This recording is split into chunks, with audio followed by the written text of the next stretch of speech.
Li Bakurê Kurdistanê û tevahiya Tirkiyeyê dewrê nû yê perwerdehiya serdema 2022-2023 di 12 îlonên de dest pê dike û malbat jî kelûpelên perwerdehiyê ji zarokên xwe re distînin. Lê ji ber ku li aliyekê qeyrana aboriyê heye û li aliyekê jî kelûpelên perwerdehiyê biha bûne, malbatên derfetên wan têra danûstanê nekin dikevin tengasiyê. Gelek malbat ji ber ku nikarin hemû pêdiviyên zarokên xwe bistînin, ji neçarî beşek ji pêdiviyan distînin. Fiyat aşırı derece yüksek. Zarokemi seyhabın, yek birinci sınıfı, yek üçüncü sınıfı, okul ihtiyacı ve granı, mesref gelek derri. Sala çuni 5 milyon mu, ana isal buyi 5 milyon. Tişt gelek zgdede bunen, ji belawi avay emnikon geda ji bişini mektebi. Ben nivistan diye. Tam 4 dörtlük mü meze nekri. Çünkü nikon mezek bu askeri ücreti ratı nikon mücadele biki. Firoşkarên ku kelûpelên perwerdehiyê difroşin jî dibêjin ji ber ku gelek kelûpelên di qada perwerdehiyê de tên bikaranîn ji derve tên û bi dolar tên kirîn, kelûpel ev qasî zêde biha bûne.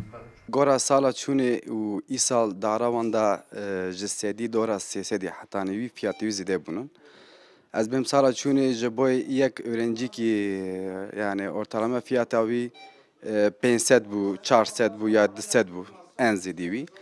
İsal kêmê milyarkî berjêrnine heta 3 milyarkî zêde derdikeve tibêjî ki tam tiştê xwe tamam wî bigirse kêmê milyarkî berjêrnine ama tamam wî bigirse milyarkî nîv jî fiyat derdikeve yani. İsal kî weliyekî hatin yani zara ji bo tişta bigirin îsal hatin ferq kirin ki fiyat pir e îja ji bo yan jî pir tepkî dibe.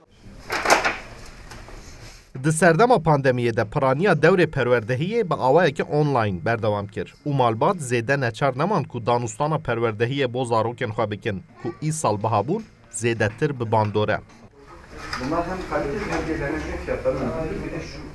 Beriya pandemiyê di sala 2019 de pênûsek ji vê 5 quruş bû. Lê niha bihayê vê pênûsê 2 lîre ye. Ango 4 qet zêde bûye.